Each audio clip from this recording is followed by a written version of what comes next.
Baik, Assalamualaikum warahmatullahi wabarakatuh. Salam sejahtera untuk kita semua. Kita ketemu lagi dalam kelas Form A yang masih dalam lingkup tentang terkait soal materi SDM.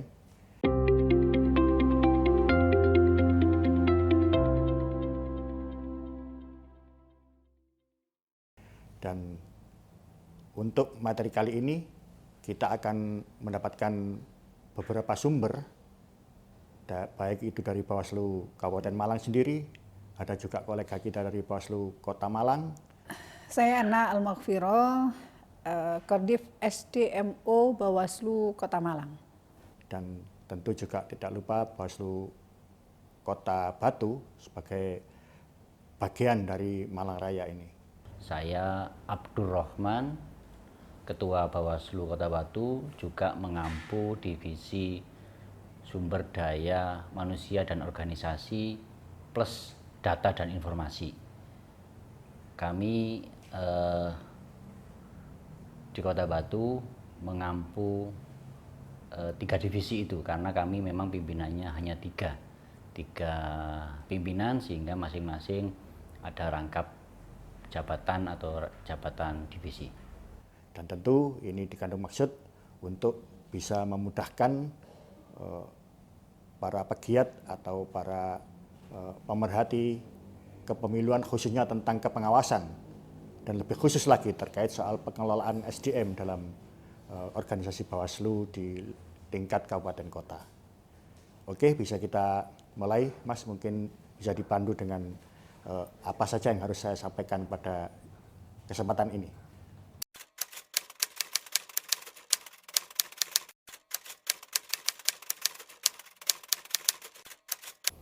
Oke, mekanisme kolektif kolegial ini adalah amanah Undang-Undang 7 2017 bahwa lembaga penyelenggara pemilu ini, setiap pengambilan keputusan itu harus dilakukan pleno. Nah, inilah mekanisme kolektif kolegial itu. Jadi setiap produk keputusan yang dihasilkan atau yang akan dikeluarkan oleh lembaga, kalau dalam hal ini Bawaslu, maka di situ harus dilakukan proses pleno. Inilah mekanisme kolektif kolegial. Apapun produk-produk atau keputusan yang akan dikeluarkan oleh Bawaslu, maka itulah keputusan pleno. Bagaimana dengan divisi sebagai pelaksana program, maka eksekutor teknis di masing-masing divisi itu memang dipangku atau diampu oleh masing-masing koordinator divisi. Akan tetapi seluruh pelaksanaan program yang dilaksanakan oleh divisi, baik itu divisi pengawasan, divisi penanganan pelanggaran, divisi penyelesaian sengketa, divisi hukum maupun divisi SDM organisasi, itu semua harus disampaikan atau bahkan dari perencanaannya harus sudah disampaikan di pleno apakah program ini layak dilaksanakan atau sudah sesuai dengan ketentuan aturan atau belum. Maka dengan begitu koordinator divisi atau Kordif melaksanakan hasil pleno tadi itu untuk eksekusi program yang sudah direncanakan. Jadi seperti itu hubungan atau apa makna dari kolektif kolegial dalam organisasi Bawaslu ini. Mekanisme kolektif kolegial, kita tahu bahwa sistem kepemimpinan, ya, kolektif kolegial itu adalah sistem kepemimpinan di mana pengambilan keputusan itu adalah dengan melibatkan pihak-pihak yang terkait. Jadi pengambilan keputusan itu bukan orang per orang, tapi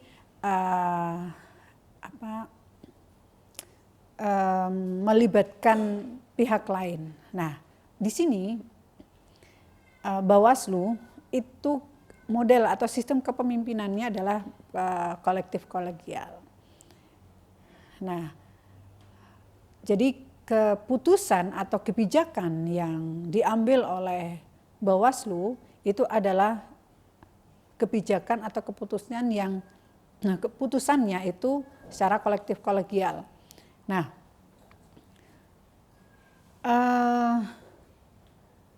Kordiv di sini di Bawaslu itu ada koordinator divisi. Koordinator divisi itu yang memangku adalah masing-masing komisioner Bawaslu. Nah, masing-masing komisioner Bawaslu. Sesuai dengan Perbawaslu 3 2020 tata kerja dan pola hubungan, masing-masing divisi itu punya tupoksi. Nah, masing-masing divisi punya tupoksi yang sangat jelas. Jadi tupoksi dari divisi atau koordinator divisi itu sangat jelas. Nah, apa hubungannya dengan mekanisme kolektif kolegial itu dengan divisi yang ada di Bawaslu itu seperti apa? Nah, jadi ketika masing-masing divisi itu punya tanggung jawab, jadi masing-masing divisi punya tanggung jawab yang harus diselesaikan. Jadi harus diselesaikan, diputuskan oleh masing-masing divisi, tapi tidak lepas dari apa? Kolektif kolegial, dari di mananya? Yaitu ketika pengambilan keputusan di masing-masing divisi, misalkan. Kalau di SDM misalkan, ketika kita melakukan perekrutan pengawas ad hoc, dalam hari ini Panwascam, nah kita nantinya pada saat menentukan siapa-siapa saja yang nantinya terpilih menjadi pengawas ad hoc, itu tidak bisa kita laksanakan mungkin dalam hal ini misalkan saya selaku divisi atau Kordiv SDMO yang memangku untuk perekrutan Panwas ad hoc, bukan seperti itu. Tapi apa? Tapi ini didiskusikan, dimusyawarahkan. Hasil keputusannya itu adalah secara kolektif kolegial. Hasil dari keputusan kolektif kolegial itulah yang nantinya akan dijadikan putusan Bawaslu. Nah, dalam hal ini Bawaslu Kota Malang. Yang kedua, misalkan lagi, ketika ada proses penanganan pelanggaran atau penyelesaian sengketa proses. Nah, di dalam diskusi-diskusi, di dalam penyelesaian penanganan pelanggaran itu, kami berlima itu pastinya akan mengambil keputusan apa setelah kajian dibuat dan sebagainya, putusan apa yang nantinya terakhir untuk penanganan pelanggaran tersebut. Jadi bukan orang per orang, bukan divisi per divisi, jadi putusan itu adalah dilakukan atau dilaksanakan secara kolektif kolegial.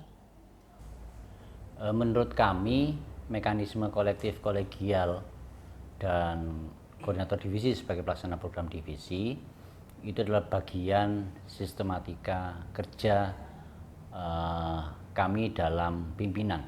Karena pimpinan ini dipimpin oleh ketua, maka ketua memiliki hak sama dengan anggota. Jadi kolektif kolegial itu berarti semua punya hak yang sama. Tentunya dalam memutuskan itu diawali dengan musyawarah mufakat untuk mencapai satu tujuan. Katakanlah itu seperti hak veto. Jadi masing-masing pimpinan punya hak veto dan di situ akan menyatu keputusannya melalui musyawarah mufakat untuk memutuskan segala sesuatunya. Dan koordinator divisi sebagai pelaksana program, dan apabila keputusan yang sudah menjadi satu, divisi yang mengampu yang akan melaksanakan hasil keputusan supaya ini menjadi satu kesatuan dan bersifat kolektif kolegial.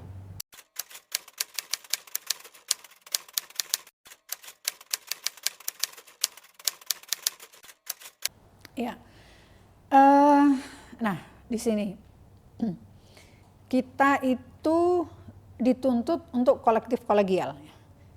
Kita dituntut untuk kolektif kolegial. Keputusan apapun itu harus diambil secara kolektif kolegial. Nah, ketika ada materi-materi yang sekiranya itu membutuhkan pengetahuan, membutuhkan keterampilan atau keahlian pada salah satu bidang tertentu yang itu memang dibutuhkan penanganan khusus. Nah, itu harusnya itu semua komisioner diikutkan dalam BIMTEK tersebut. Kenapa? Kenapa harus diikutkan dalam BIMTEK itu? Karena apa? Kita nanti pengambilan keputusannya itu ya paling tidak itu kami harus tahu mekanismenya seperti apa, kemudian harus bagaimana, itu kan paling tidak harus mempunyai pengetahuan dan keterampilan itu. Makanya ketika ada BIMTEK yang hanya diberikan kepada divisi yang pemangkunya, divisi pemangkunya atau yang sesuai dengan divisinya masing-masing, saya kira kok kurang efektif lah. Dan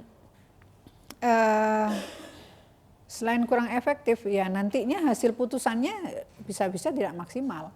Atau begini, bisa jadi ketika divisi itu punya sesuatu hal atau kebijakan yang harus diselesaikan. Nah, divisi yang lain ya merasa acuh cuek, kan itu bukan divisi saya. Kalau bukan divisi saya, ya sudah gitu. Nah, padahal apa? Hasil putusannya itu kita ambil secara kolektif, musyawarah, kita harus musyawarahkan. Tapi ketika kita tidak merasa, oh saya nggak dikasih pengetahuan, saya nggak dikasih BIMTEK lah, itu ya cuek saja, yes, biar berjalan sendiri, bisa jadi seperti itu. Ya karena apa? Sekali lagi, karena ia merasa dirinya tidak diikutkan dalam BIMTEK, kemudian merasa saya kan nggak dikasih pengetahuan tentang hal itu, gitu. Ya jadinya apa yang diputuskan, walaupun itu putusannya tetap nanti kita secara musyawarah. Ya bisa jadi memberikan masukannya ya cuman sekedarnya saja, atau ya bisa jadi malah abstain karena merasa nggak terlibat di divisi tersebut. Efek terhadap BIMTEK yang hanya Kordiv ini berefek tidak baik karena core-nya bisnis intinya adalah kita ini pengawas. Semua pimpinan itu adalah menjadi pengawas. Jadi materi dari divisi lain harus dipahami oleh divisi satunya juga, karena kalau pembagian divisi itu hanya pembagian kerja saja, tapi core bisnisnya bahwa kita ini menjadi pengawas pemilu dan pemilihan. Ya, tentu efek yang di BIMTEK hanya Kordiv yang berkesusahan, menurut saya memang seharusnya begitu, karena BIMTEK itu adalah BIM yang teknis, yang sifatnya sudah sangat teknis terkait divisi masing-masing. Bahwa harus ada pemerataan atau setidaknya harus ada proses pemerataan kemampuan teknis di seluruh pimpinan.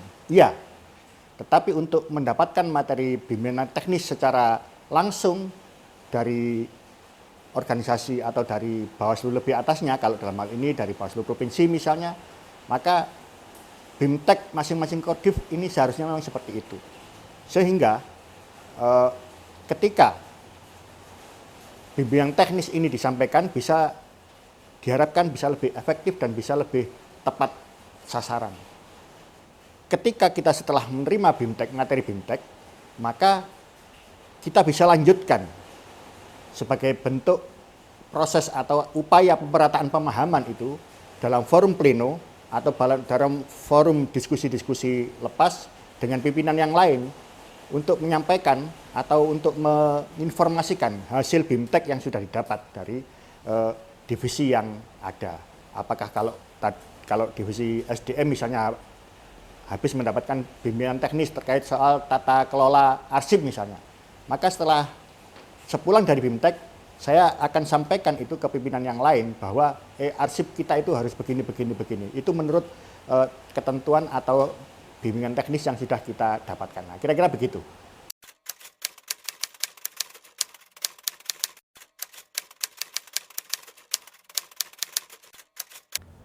Terkait kesekretariatan, sejauh mana SDM sebagai leading sektor bisa masuk tanpa menabrak fakta integritas?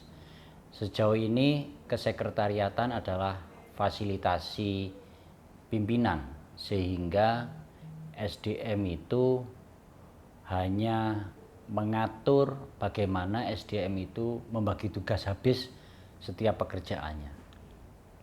Dan supaya tidak menabrak integritas, maka dalam SDM itu juga harus memiliki sikap yang solid, berintegritas, dan punya mentalitas yang kuat dan bekerja secara profesional.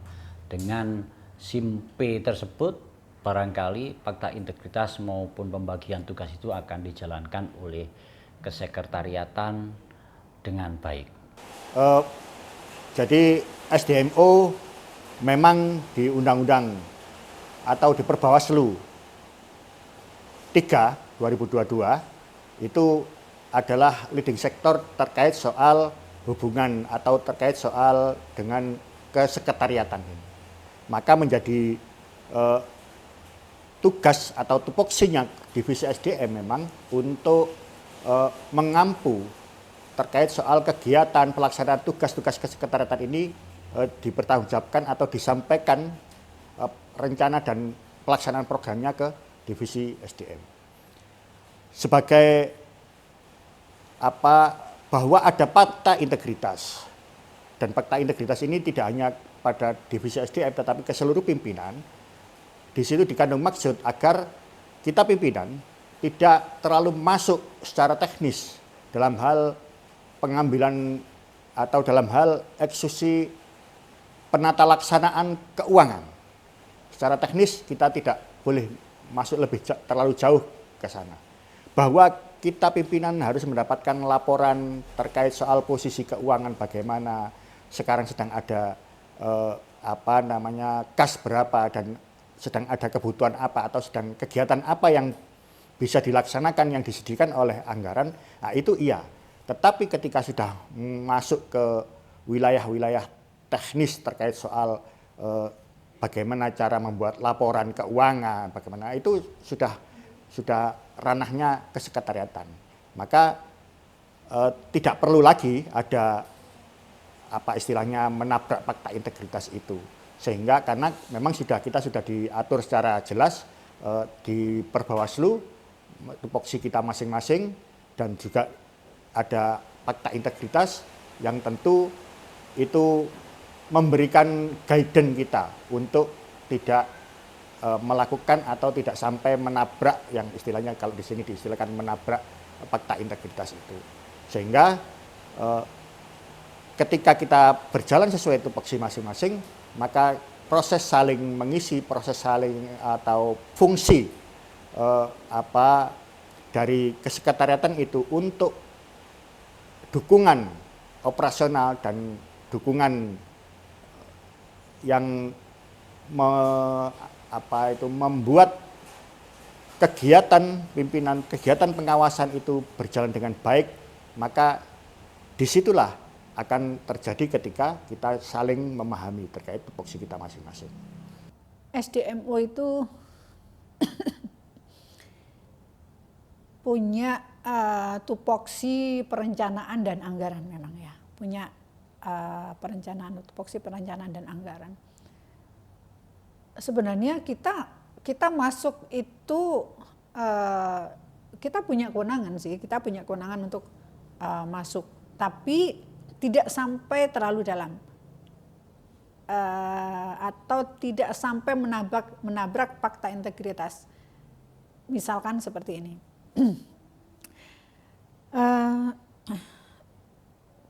Korsek atau kepala sekretariat adalah mitra kita, utamanya SDMO ya. Mitra dalam menjalankan tupoksi. Nah, kita bisa berkoordinasi, kita bisa komunikasi. Jadi dengan kita berkoordinasi, apapun itu bisa dilaksanakan. Jadi misalkan, contohnya aja, kalau di Kota Malang sih, kalau di Kota Malang ketika ada PUK turun, pastinya tugasnya SDMO adalah memberitahu atau mengusulkan bahwa setiap divisi itu mempunyai program. Nah, setiap divisi mempunyai program.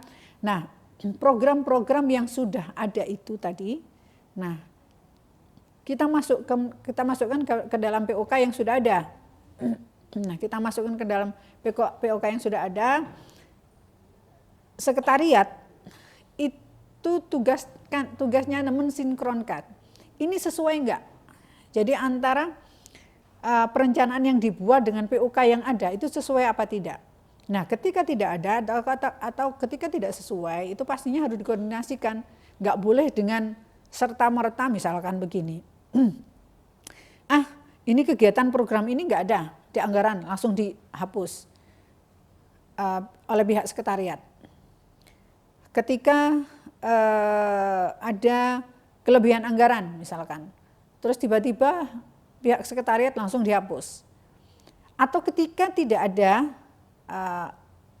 program tapi ada anggaran, kemudian oleh pihak sekretariat istilahnya apa ya, ujuk-ujuk lah, tiba-tiba itu harus diisi sendiri. Nah, yaitu yang apa ya, jadi itu yang mengakibatkan antara komisioner atau divisi SDMO utamanya dengan pihak sekretariat. Nah, hal-hal seperti itu perlu dikoordinasikan. Nah, itu pada saat perencanaan. Nah, ketika pelaksanaan, ketika Renja sudah dibuat dengan kesesuaian dengan POK. Nah, bagaimana mengimplementasikannya di dalam melaksanakan program kegiatan dalam organisasi itu? Ya, Kordif SDM itu punya tugas, jadi punya tugas mengontrol sampai sejauh mana anggaran itu dilaksanakan sesuai dengan perencanaan yang ada. Nah, jadi kami mengontrol ketika anggaran tidak sesuai, kita pelaksanaan anggaran sudah tidak sesuai dengan rencana kerja yang sudah kita buat, kita bisa mengingatkan. Jadi seperti itu. Kita bisa mengingatkan apa yang sudah dilaksanakan. Contohnya lagi begini. Ketika pelaksanaan kegiatan. Jadi ketika pelaksanaan kegiatan, kemudian harapannya dari komisioner atau koordinator divisi itu adalah misalkan hasilnya A. Ternyata anggaran yang sudah dibuat itu tidak bisa mencapai A. Nah, itu harus dikoordinasikan supaya apa? apa yang menjadi prioritas itu menjadi diutamakan, ya hasilnya diutamakan. Tapi apa-apa saja yang harus dikurangi itu enggak sepihak saja dari pihak sekretariat. Kemudian kita juga bisa mengontrol ketika apa? Setiap 1 bulan sekali, ataupun 3 bulan sekali lah. Paling tidak 3 bulan sekali, kita bisa